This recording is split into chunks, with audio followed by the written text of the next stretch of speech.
Hello, hello. Hi, Hey there. How are you? good. How are you? I'm good. I'm good. I've got a dog right here. Oh, Again. I was just letting him in. that's cool. Okay, gee. Okay. He's like, please let me just go lay down. I want to sleep. All right. Okay. You can sleep, can't you? I'm sorry for bothering.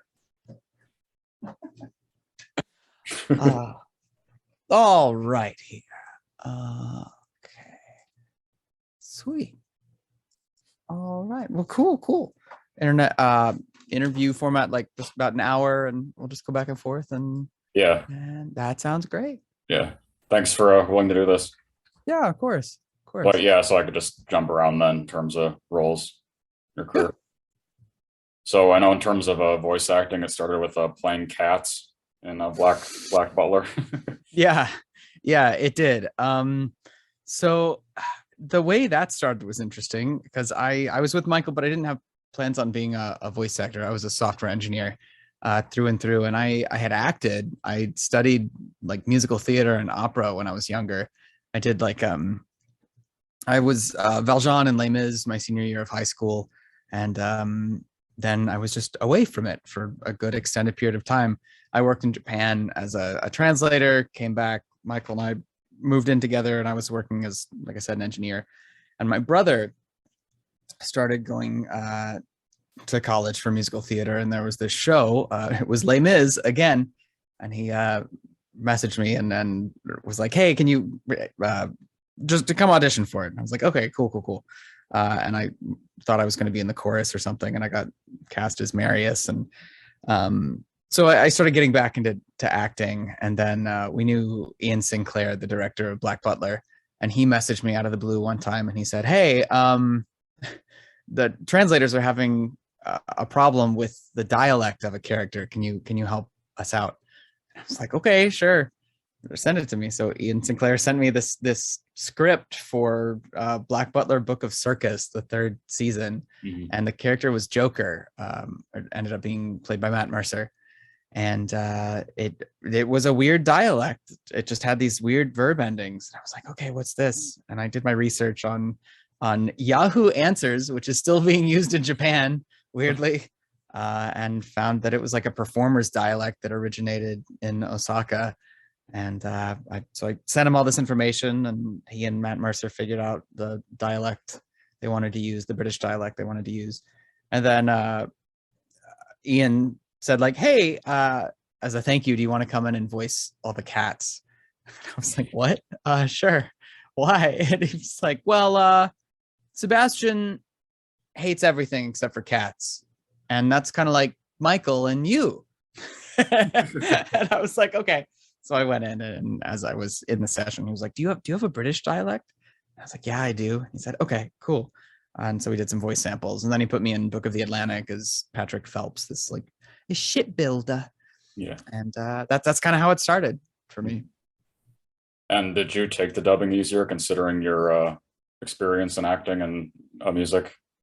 Uh, yes, I think it's a very artificial um process Mhm. because all other forms of acting, when you're on stage or behind a camera, you can play off your scene partner, the other person, right? And so it feels a little more real. But when you're in a booth, it's so artificial. You have to come up with all that energy yourself.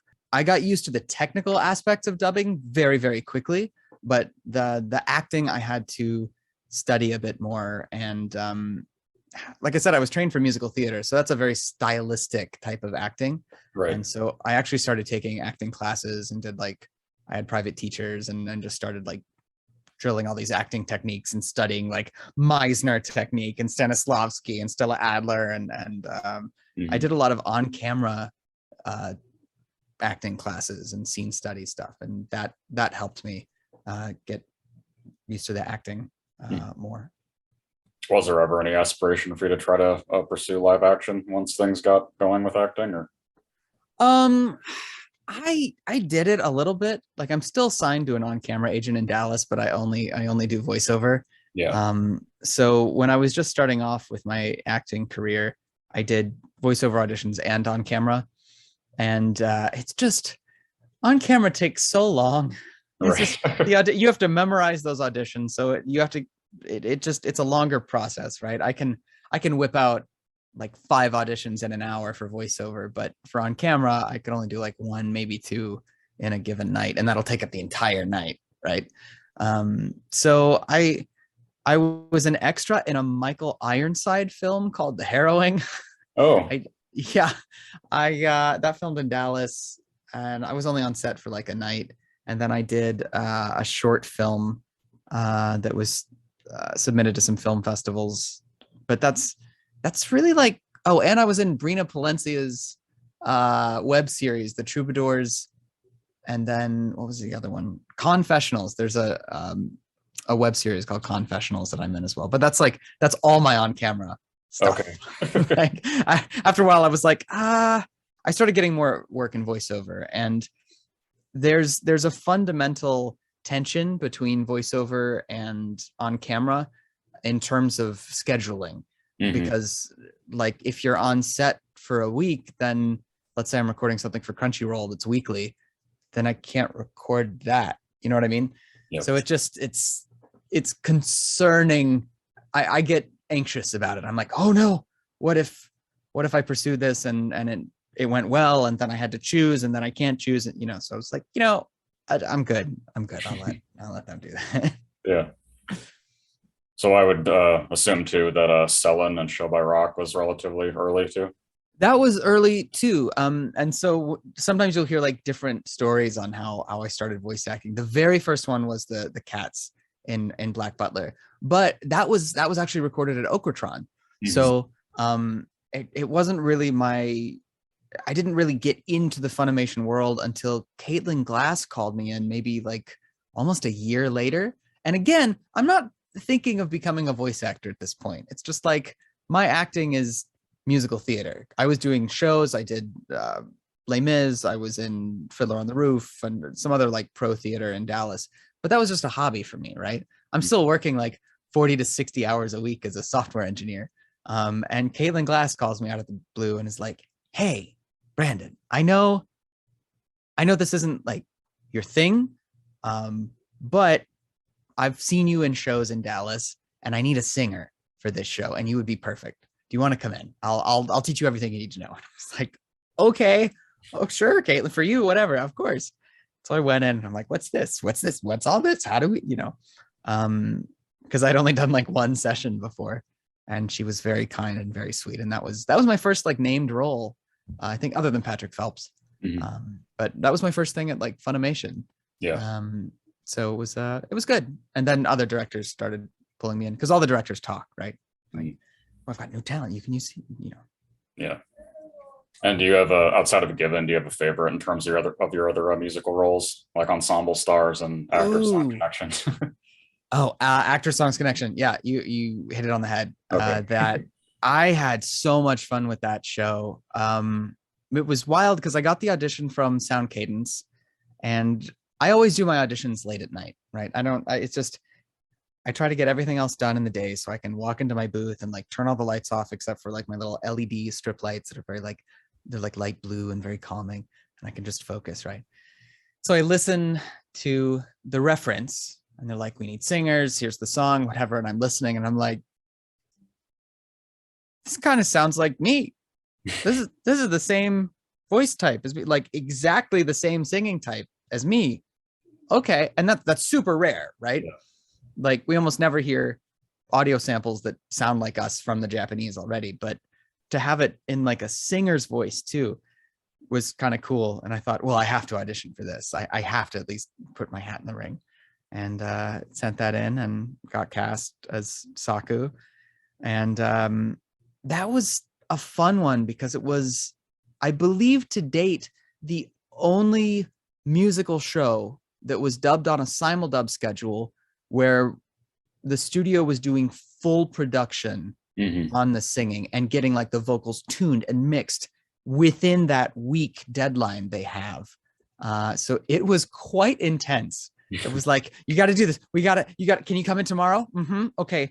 Here's the sheet music. Here's the audio tracks. Here's the go. And that's like, I think that's the highest I've ever sung in a show, like in a booth. one of the songs the three of the main guys sing near the end is an ensemble piece, and I'm singing like this backup vocal, and I remember it being very high. It was like a high C that was just being belted over everything. And the music director, Gio, who I had done like on camera scene classes with, and she was trained in opera. She was my music director, and she had to pull out all these techniques so I could sing that high over and over again, because it was like a rock belt, and I can sing that high like on an opera belt, but like I couldn't do it in rock style. And so she's trying all these different things. And finally I had to do the entire song like in a full squat. Like they had to lower the mic, and my knees are shaking, but that gives you all of the support you need to actually sing higher. And so that was an intense process. I was like sweating, and I came out, I'm like, we did it. Did we get the take? She's like, we got the take. I'm like, I'm okay, wonderful. Thank you, Gio. Yeah. And this might be obvious too, but do you think you have a preference for working on more dramatic series opposed to lighter, or do you like anything? I like having a mix. For me, I like having something different. So if I do like two very dramatic, depressing roles, one after another, it kind of like, it makes me sad. You know what I mean? I'm living in that space, and then I'm like, oh, I've been in this space for so long. That happened to me with when I did Mordred in Camelot. I think that was around the time when I was playing a character Kojas in Knights and Magic, who is this sort of like, he's comedic relief, but he's also kind of nihilistic and selfish. And I was playing Mordred at the same time, and it was just this like deep pit of nihilism and what is the world coming to, and I felt super depressed at the end of that. So I like to have like something dramatic followed by something comedic afterwards, or vice versa, you know, keep it interesting. And I would think too that one of your more edgier, darker characters was in Danganronpa. Oh yes, Sonosuke Izuyue. He deserved better, so much better. But yeah, that was an interesting one, because that was fairly early on, and that was Bevins. Chris Bevins called me in for that, and I was like, this character is so low, and he kept pushing me low. He was like, we want low, a low voice, and I had never done a low voice character, a character that was in the bottom of my range before. And so he helped me with that. I think around the same time, he also cast me in The Heroic Tale of Arslan. Oh yeah. Originally, he called me in to voice match Rico's character Merlane, because Rico had a vocal cord injury. He had surgery, and he was recovering from it. And also, this is, like I said, early on in my career, and I'm like, you want me to voice Rico? I'll try, but I don't. And I'm listening to the previews of his lines from the first season. I'm like, Rico's voice has more of a depth to it, and I might be able to do it now. Like, I'm a little bit older, my voice is settled. I've got a more of a range in terms of like lower voice. But at the time, I was like, I don't think I can do this. And like, Bevins was trying to help me. Inman was directing at one point, and Inman was like, you got to think of Robert Goulet. Goulet, do it with me. Goulet. I'm like, Goulet. And I'm trying to do it, but because I don't have much range there, all the emotion is kind of stilted, and I'm like, this doesn't sound good. I can't do what Rico does. Oh no. And I was sitting there going, oh no, they're gonna slaughter me on Twitter. The fans are gonna like hate me, because how can you not love Rico so much, you know?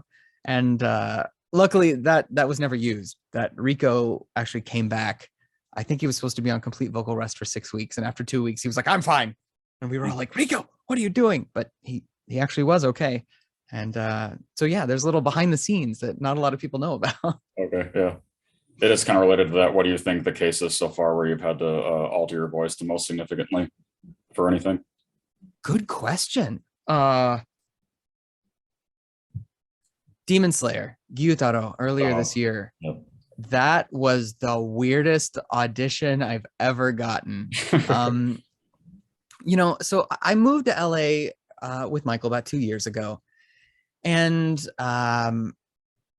still doing stuff for Funimation, now Crunchyroll, and was slowly starting to make inroads into studios here like Bang Zoom and stuff. And Mommy, casting director at Bang Zoom, she's wonderful. She's just wonderful. I don't know how she manages all the emails that she does, because it's a lot of emails.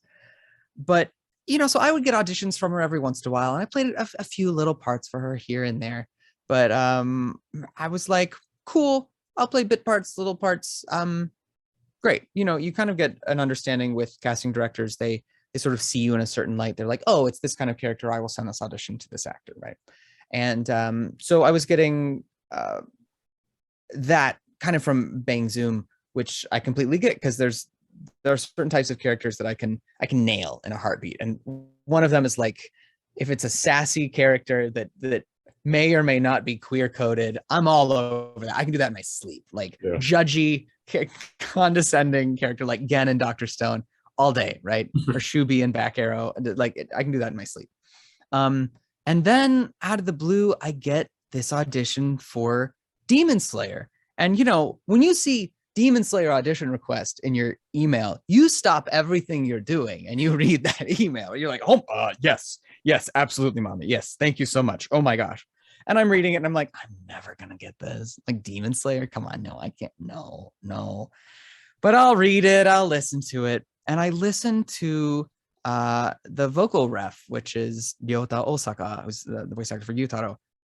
And I just stop and I'm like, what is this guy doing? I've never heard anyone use their voice like this in any role in any language.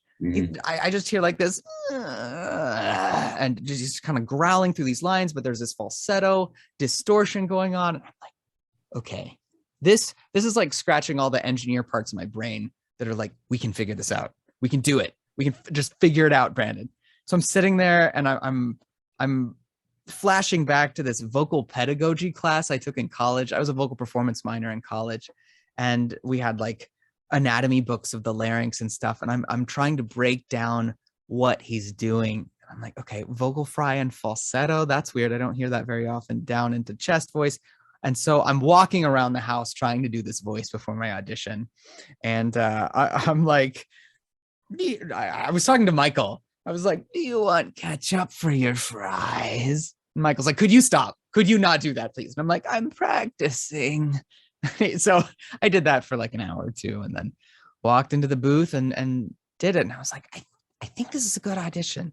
And so I was like, Michael, could I grab your opinion? And he listened to it and he was like, yeah, this you have to send this in. I was like, well, I was planning on it.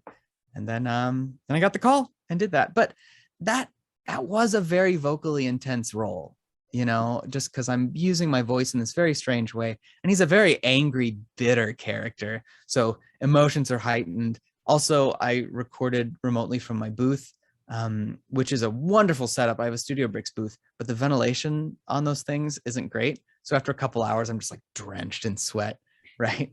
And Gyutaro screams a lot. He yells a lot. There's like that 15-second yell when he's fighting Uzui, and that amazing sequence. Ray Chase is incredible. Ray Chase recorded first on that, and so I remember we previewed, and then I was like, hey, can I listen to this in English just so I can match Ray? And I was like, oh my gosh, Ray has vocal cords. It's like titanium. Holy crap. And I did it. I got through it, but afterwards I was like, oh, all right, can we take a little break? Yes. So you get when you're doing screaming or heavy vocals, like your vocal cords get inflamed, and the best thing for it is to take breaks. So I asked for a lot of breaks while recording on Demon Slayer. Yeah. What about the darkest emotional headspace you've had to go? Good question. Gyutaro is pretty dark. I'm trying to think of other things. Gosh. What about Desiree?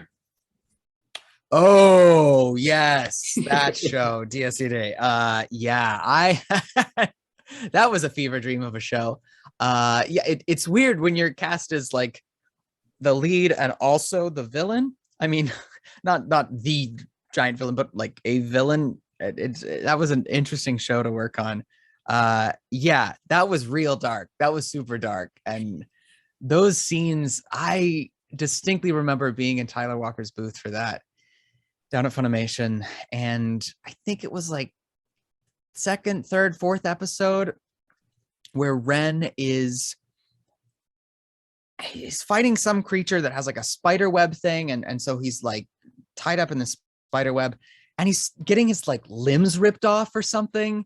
And I remember that scream. That's probably the most intense screaming I've ever done in a session. Was like, you all of your limbs are being ripped off right now, and you're just a torso. And I was like, oh, okay, cool. All right, here we go. Oh boy. But yeah, super dark headspace for that. Yeah, it's been a while. Mm-hmm. I know there's a lot of confliction with Astolfo as well. Yeah, Astolfo was, yeah, so I guess I have played these like really messed up characters here and there. Astolfo and Vanitas. Yeah, that the trauma, all the childhood trauma, right? I remember that was the first like really big role I did with David Wald. Mm-hmm. And David Wald is an absolute actor's director. He's wonderful to work with. But he loved my screams, my devastating screams. It was like, your screams sound like they have so much trauma in them. I was like, thank you. Thanks. That's actually not the first time I've heard that. So I'm learning that maybe a motif is I can scream like I'm broken on the inside, which is wonderful. You know, like that's work. That's money. Well, I could say personally too that with listening to your performance as Astolfo throughout his entire arc, that I don't think there's any other modern dub performance that's given me goosebumps more than once and also made me cry. So, oh wow, thank you so much. Yeah. Oh, I appreciate that, Chris. Thank you. Yeah. Thank you. Could you relate to him at all? Yeah, I think, you know, whenever I'm playing a character that's had childhood trauma, I mean, I have my own childhood trauma. I mean, don't we all to some extent? But I think with Gyutaro and with Astolfo especially, the headspace that I go to is being like the bitter second grader that was being bullied, because I was a reader when I was a kid. I loved books. I just read and read, which alienated me to a certain extent. I think a lot of kids who end up reading a lot deal with that. Like, how do I relate to other people? Whatever. But I remember how I felt in those scenarios. And whenever I play a character that has childhood trauma and is bitter and has resentment over it, I try to put myself back in that moment. And it seems to have worked very well for those performances, because I can tell you the emotions I feel and are real. They're there. I'm not in the same emotional place now, of course, but it's our job as actors, is to like compartmentalize those things to some extent so we can get back to them if we need to access them again. Yeah. Who do you think you personally relate the most to with like major characters that you played? Ooh. Honestly, Finral. Oh. Weirdly, I think because Finral's just my voice, right? Yeah. I joke with fans that come and get Finral prints. I'm like, Finral, all of my anxiety in one character. So Finral, weirdly, maybe not in like all aspects, but I would say like the emotional center of Finral is probably the closest to my emotional center at any given moment. At least maybe my internal dialogue of panicking, you know, like, what are we doing? It's fine. No, it's fine. It's okay. We're going to get through this. Oh boy. You know? Yeah. What about with Gen? Gen is a fun one. My inner chaos lord. I love Gen so much. I like to think of Gen as the devil on my shoulder. Whenever you have that scenario where you've got like, you have to choose between like, am I going to do the responsible thing or am I going to do the fun thing? I feel like Gen has more of a moral compass than maybe like The Devil on Your Shoulder in all instances, but it's definitely like the pot stirrer, you know, the fun pot stirrer. And so maybe like Finral and Gen are on a spectrum for me, on a continuum, and I bounce back and forth. But yeah, I do relate with Gen a lot. He's a fun one. Yeah. I did want to bring up in that same vein, Goku as well. Oh, Samon Goku from Nambaka. Yeah. Oh, that's a great one. I love that show so much. Nambaka was so much fun to record, and it was Aaron Dismuke's baby, like, because he directed it and wrote it, and he's such a good writer. He really captured all of the comedy that needed to be captured in there in that show, because it's zany, right? Why do we have like these beautiful boys in a prison and they all have painted nails and they're all sparkly? Like, I don't know of a prison where everything is sparkly, but it's like, why not? Let's do it. Yeah, that I've seen a few Samon Goku cosplayers and they're incredible. I've seen some with the boots, the red and black sort of pearl boots. I'm like, y'all, this is amazing. But yeah, that show was great. I wish we could get our second season though. We were just getting into a really good part in that show with like Goku's older brother, voiced by Sabat, and then just cut off. We're like, no, more Nambaka, please. Yeah. So I did ask this to Michael, and I'm sure you had the same answer, but when you guys did move to LA, didn't you just do like a normal thing to get into SAG, or was there like a special story with it? Oh, for SAG. So what's interesting about SAG is the best way to get onto a SAG gig is not to think about it. It just kind of happens. Yeah. Eventually you're going to get audition sides for a project that you can be Taft-Hartley'd on, which is how you join the union. The producers of the project will listen to your voice and be like, oh, we want that person. Oh, they're not in the union? Okay, cool, let's fill out this form, whatever. And it just kind of happens. My first project where I was Taft-Hartley'd was World of Warcraft, actually. Because when the pandemic started, all the studios had no idea what to do. Rightfully so. They were like, how do we continue production on our timelines when we can have no one in our studios? So everyone's freaking out and reaching out to actors that have good home setups. And we had one. We had a nice Studio Bricks booth because, I really wanted a booth to do music in. And I thought, oh, it can be something Michael can use for his auditions. And then it turned into my auditions too. And so we have this booth at home, and the world changes very quickly, seemingly overnight. And after a few weeks, we kept going. Like Funimation, I reached out to Funimation. I was like, hey, I know y'all are scrambling. If I can help, please let me know. And so we did some test sessions, trying out a few different tools and whatnot.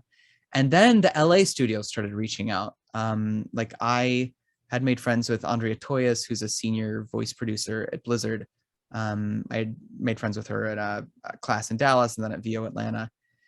And she reached out and said like, hey, Blizzard desperately needs actors with good home setups. Can you read these auditions? And I was like, sure, totally. And so then I read for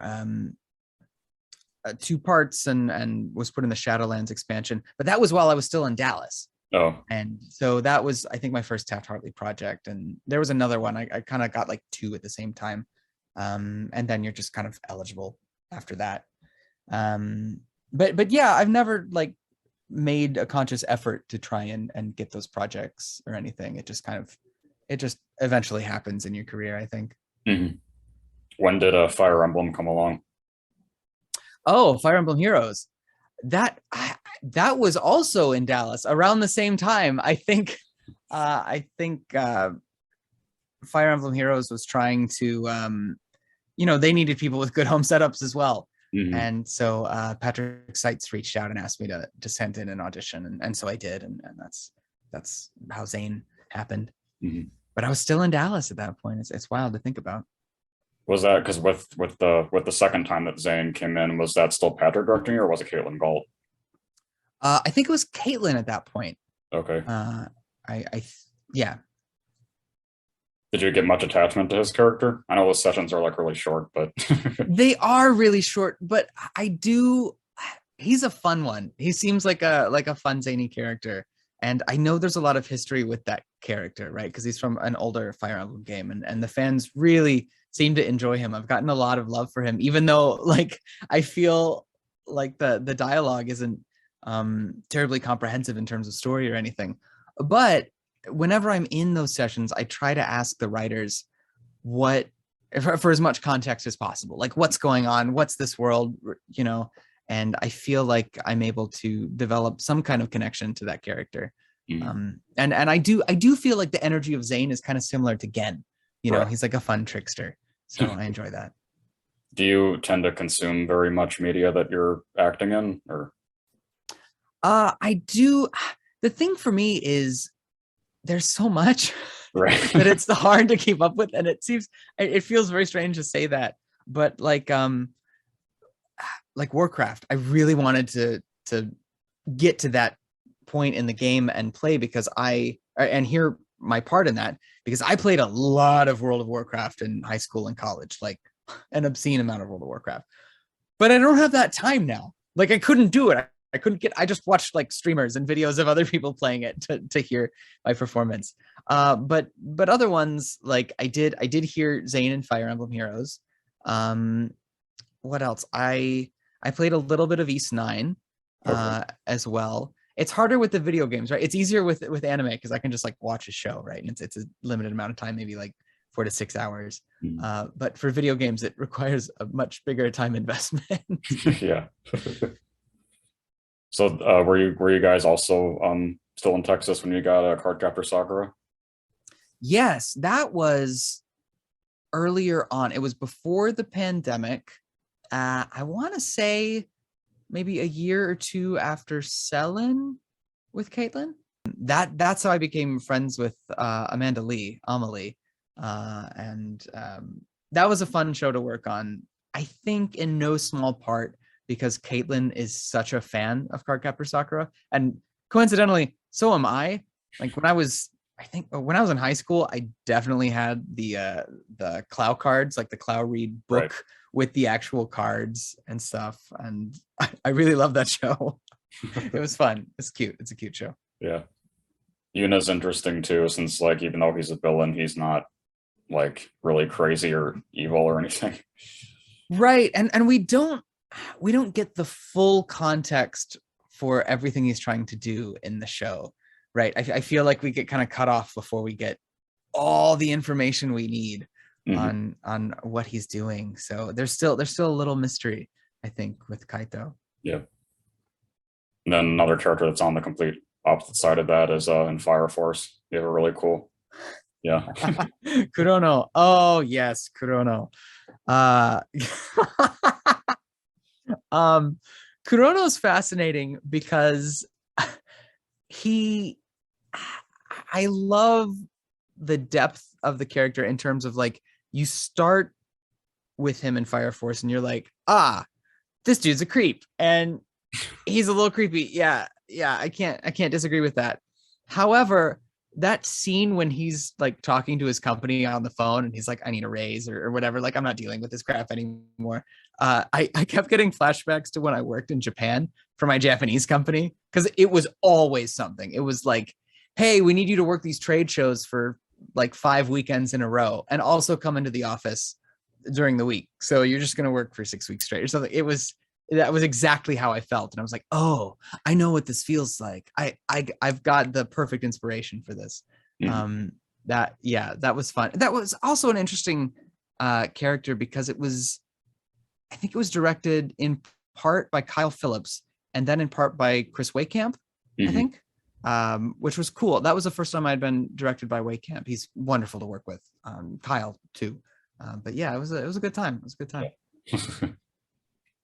No, we haven't brought up Gridman yet either. I'm sure you have a lot of attachment with Oh, Gridman. Yes. So Cliff Chapin and I have worked on several projects together. And I love the care with which Cliff directs projects. And he's a huge fan of Gridman.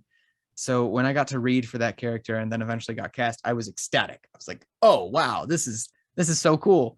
One of my favorite parts about recording anime, especially with recurring parts over a long period of time, is you get to spend a lot of time with directors. And so you make friends with them. You get to you're just hanging out, making art, right?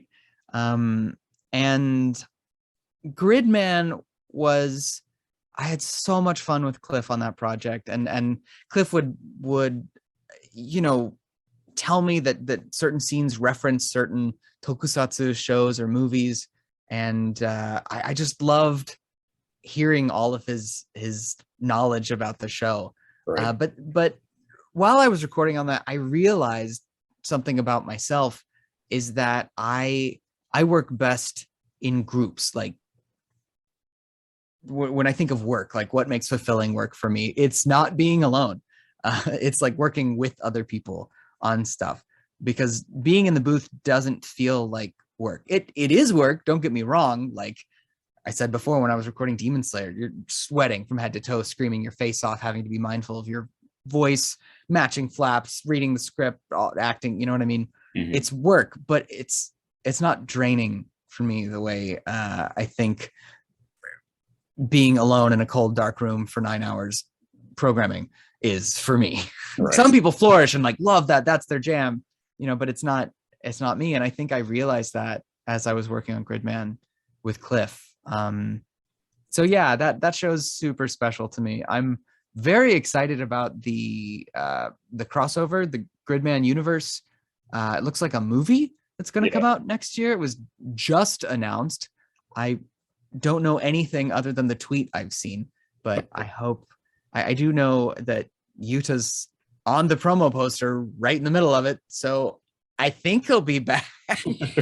Yeah. I really did like the music video that you had along with the song cover you did from. Oh my goodness, you know your stuff. Yeah. Look at you. Yume no Hiro.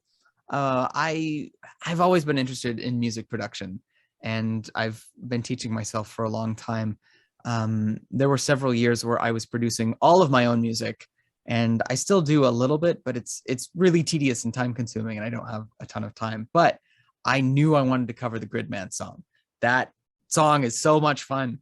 And my brother he's a designer, he's a photographer, and he said like, hey, I want to do a video for you. Like, okay. And this was shortly after he did the Given covers, the lyric videos for me for my EP. He did another one recently for the movie song not Yume no Hiro, Yoru ga Akeru, that I just released. I think the lyric video dropped yesterday, day before, but it's recent. But after the EP lyric videos, Jonathan said, hey, I really like this Gridman song, and I want to do kind of like an on-camera thing and see what I can do with these motion graphics. And I said, sure, let's do it. So I went to a vintage clothing store in North Hollywood and found an honest to God members only jacket. And that's the jacket that I'm wearing in that video. Yeah. And we recorded that like right here. I had a little green screen set up with like my little studio lights. We had so much fun.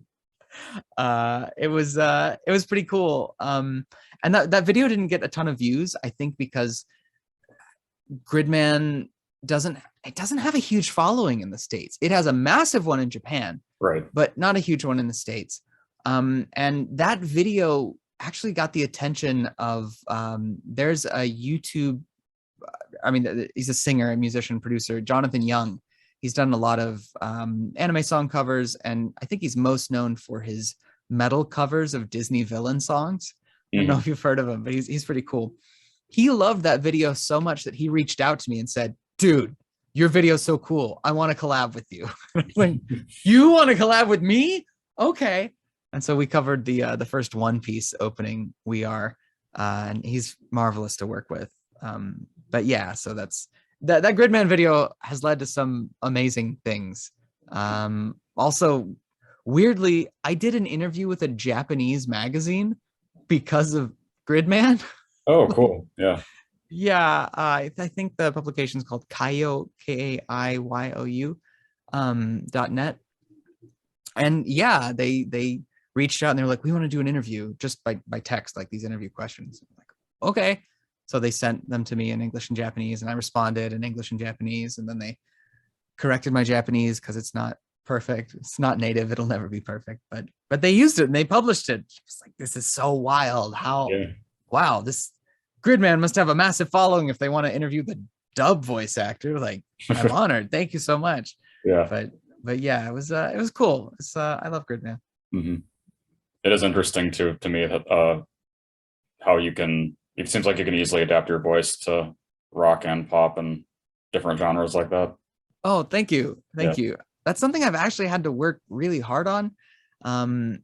Because I grew up singing classically, Yeah. and it was all like arias and art songs and like singing in Italian and German and French, and like I spent a summer singing over in Europe, and then I did a vocal performance minor, and I think that translates well to a certain type of musical theater. It's called legit, and it does well with like older productions, like Les Mis works well with like legit singing. But I really struggled to get out of that mold. I wrote an EP of J-pop in college, and I had the hardest time not sounding pretty on everything. Like everything just sounded like perfect and pretty. And at some point you have to abandon sounding pretty so there can be some kind of art involved other than just being pretty. Mm-hmm. There has to be acting behind it. There has to be feeling, you know. And so I worked very hard over several years to be able to adapt my voice in different ways. But I think that's also served me well in voice acting, right? Because I have access to all these little things that I've learned through singing and can sort of use that in voiceover. Yeah. I don't know if you've even gotten this before, but to me, I could see you putting out like an album of music similar to like Maroon 5's first album or something like that. Ooh. Oh, thank you. Thank you Yeah. so much. I love Maroon 5. That's awesome. I appreciate that. So going back to more recent roles, I know. Oh, it was really fun to see you be part of Life Lessons with Uramichi. Yes, Iketeru is such a fun character. My sweet himbo Iketeru. So if you want to know a little behind the scenes on that, Life Lessons with Uramichi Onisan was directed by Chris George, who is also the director of Black Clover. So we've worked together several times, and he sends me these audition sides, and I think I read for Uramichi as well as Iketeru, and he was like, I really want to hear your take on Iketeru, and I was like, okay, all right, sure, Chris. And the audition was just that first scene in episode 1 where he's explaining to Uramichi the dick jokes and just laughing. He can't stop laughing at the dick jokes. The dick jokes, that was the audition. Oh. That was the entire audition, was the dick jokes. Like, how well can you laugh at these jokes? And I thought they were funny. I genuinely thought they were funny. And so Chris George calls me and he says, dude, you're the only one who laughed like that. Like, how did you do that? I was like, I didn't know how to explain it. I was like, it's funny. Yeah. I think maybe because I can understand the Japanese too. And when I heard the Japanese, it's really funny. They don't, like in English, they said Richard Feynman, who's this physicist. And so the dick jokes were all like Richard jokes. In Japanese, there's like a physics like phenomenon that I think Richard Feynman discovered. And the name of it is like Chindaru Gensho. And chin, that I guess that syllable chin is like short for all these words that essentially mean dick. Yeah. and I was like, how are they going to adapt this? But they did it beautifully, and it made me laugh. It was enough to make me laugh, and so that's how that happened. Also, Amanda Lee, Amelie, who I talked about earlier, she plays my sister. She voices my sister in Life Lessons with Iketeru Onisan. And so just the bickering back and forth was with her, and we had a lot of fun with that. Mm-hmm. Yeah. It looks like a band from the Heroes Party was around the same time too. Oh yeah, Aries.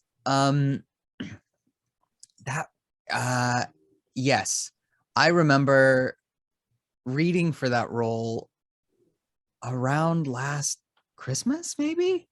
I think I was in El Paso and had to audition remotely because we were visiting our friend, and it was I was in a closet with like no ventilation, and I sent in this audition, and I'm like, we'll see what happens. It's been wild with the remote stuff. That Banished from the Heroes Party was directed by Chris Waycamp, who I think I said earlier directed me on Fire Force. But he sent me these sides, and I sent them back. And I think of Ares as sort of like this. If you think of like Shubi from Back Arrow and Gen from Dr. Stone, just like the angry older brother of those two characters. Yeah. So I think of Ares. Yeah. Yeah. What was the most emotional moment for you with Milo and Bisco? Oh my gosh. There are a few. That's an interesting show because I don't think you see like too many. It almost plays like a buddy cop movie, you Right. know. They go all over, and Andy's not. They go all over, they have fun. Milo goes through this big change because he is kind of vested in helping people and sort of towing the line between the government, like working with the government and sidestepping the government, and then you find out all these things about the government in that show, right? But and he meets Bisco, and I think he originally thinks like, okay, this guy is just kind of insane and dumb and brash and yeah, and over time I think Milo and Bisco get like super close, right? And near the end of the series, in like the magma or whatever, there are so many emotional things said between them, and I'm like, is there, people keep asking me, is there something between them? Like, do they have feelings for each other? And I don't know. I don't, like, certainly the dialogue suggests that, and certainly like us as actors, we played that, but I don't like. So yeah, it was interesting. I wish I had more context. I probably should read the second light novel to really figure out what's going on there. But yeah, it was a very emotional thing where like the whole show, there's clearly sort of like this best friend relationship, and then by the end, you're like, is there more? What is happening? I don't know. What is life? You know. But yeah, it was good. Yeah. Hopefully you and Kyle Ignacy get to be leads again sometime. I hope so. Yeah. I hope so. Kyle is fabulously talented. I have seen Kyle many times on stage in Dallas. He is a prolific stage actor. If you look at his stage credits, they're just like, they're amazing. And he's a really good singer as well. We may be releasing a cover together soon, in the next month or two. If you listen to Sabikui Bisco, the ending song is actually sung by the two voice actors that are the leads, Bisco and Milo. And so Kyle reached out to me and was like, hey, can we cover this song? I haven't done a song cover before, but can we do it? I'm like, oh, okay, cool. So I contacted my team, and we put something together. And so that'll be coming out in the next month or so. Oh, awesome. Yeah. And then, it was kind of unexpected for me to see it would be in Orient. Oh, Orient. Yeah. It was unexpected for me too. I think I can't remember if I read for Shiro or if I read for a different character. I may have read for a different character, and then I was cast as Shiro, and I'm like, who is this? And then I'm sitting there, I'm listening, I'm like, flamboyant, judgy, evil swordsman. Perfect. I got this. I can do this in my sleep.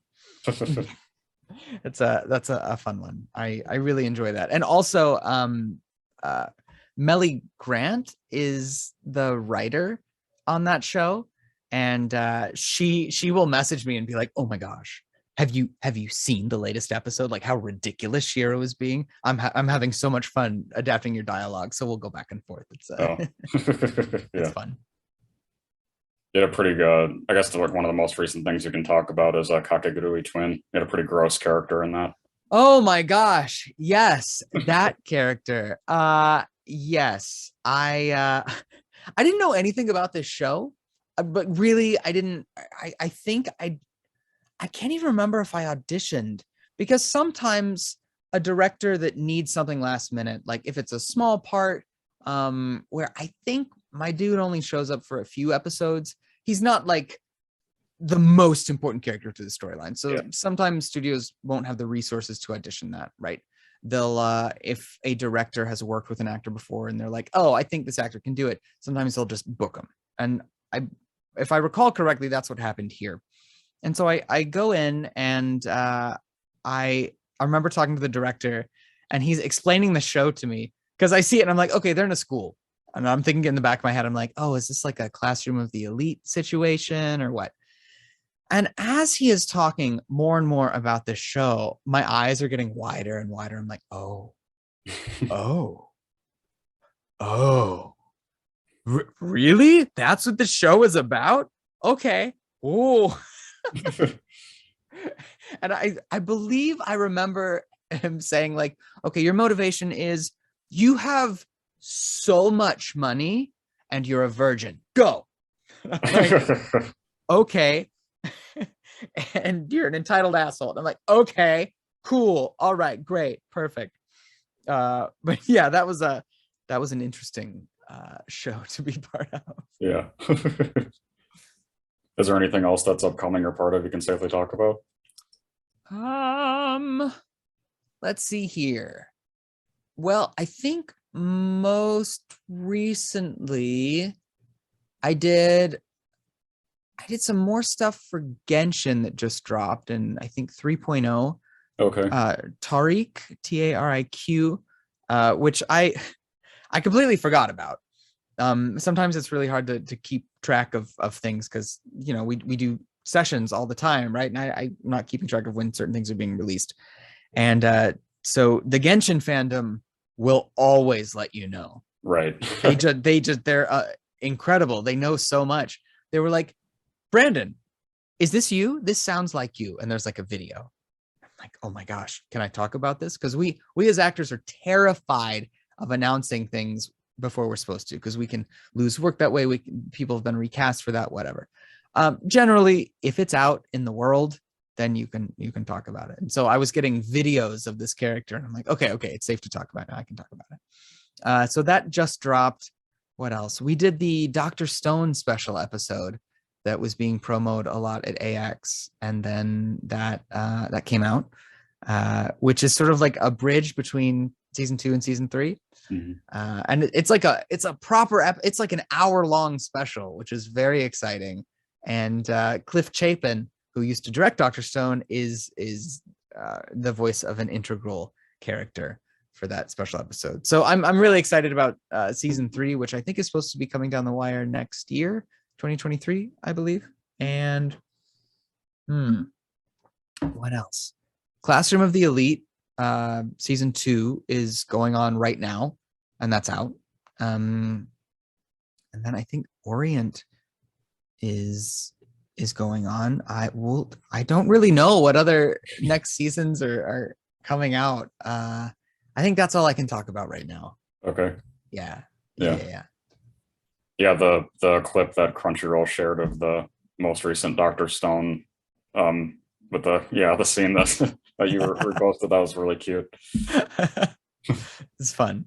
I love that show. Gennis is wild and zany, and yeah, so it's good. Oh, and Given, of course, Given. We just got a dub for Given.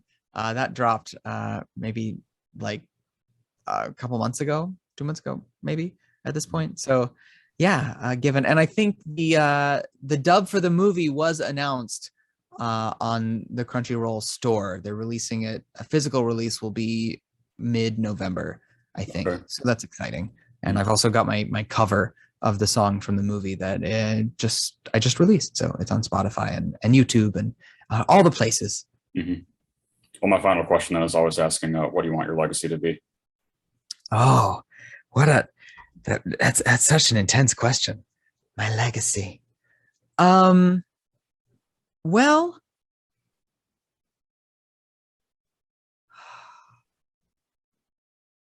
I want to have done good work.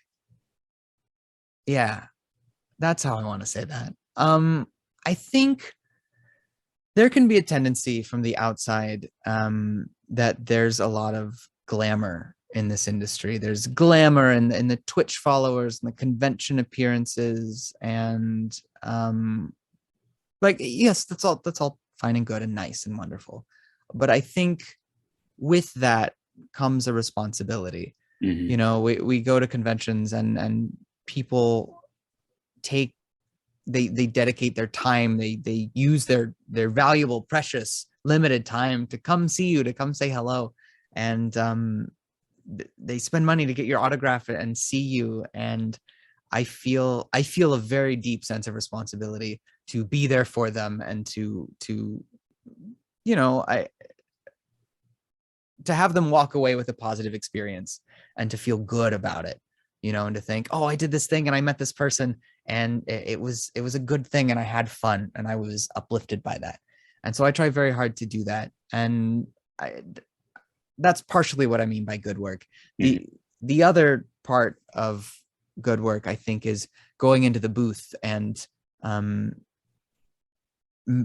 delivering believable, emotionally vulnerable performances. And I try to do that every day. And I hope that I can continue to do that, um, to the extent that directors' jobs are easier, producers' jobs are easier, and people watching are moved to some kind of emotion by it. And Mhm. that's what I want my legacy to be. Okay. Well, thank you. I'm really happy that we got to do this. Yeah, me too. Thank you so much for reaching out, Chris. I had a really good time talking to you, and I gotta say, you know your stuff. I'm really Oh, impressed by thank all the research you do, because you said that Gridman video, I was like, whoa, you. Yeah. dang. Uh, Thanks. so yeah, thank you so much for the interview, and I hope you have a wonderful day. Yeah. Hope you have a good rest of your night. Sweet, you too. All right, take Thank care, you. Chris. Bye. All right, bye.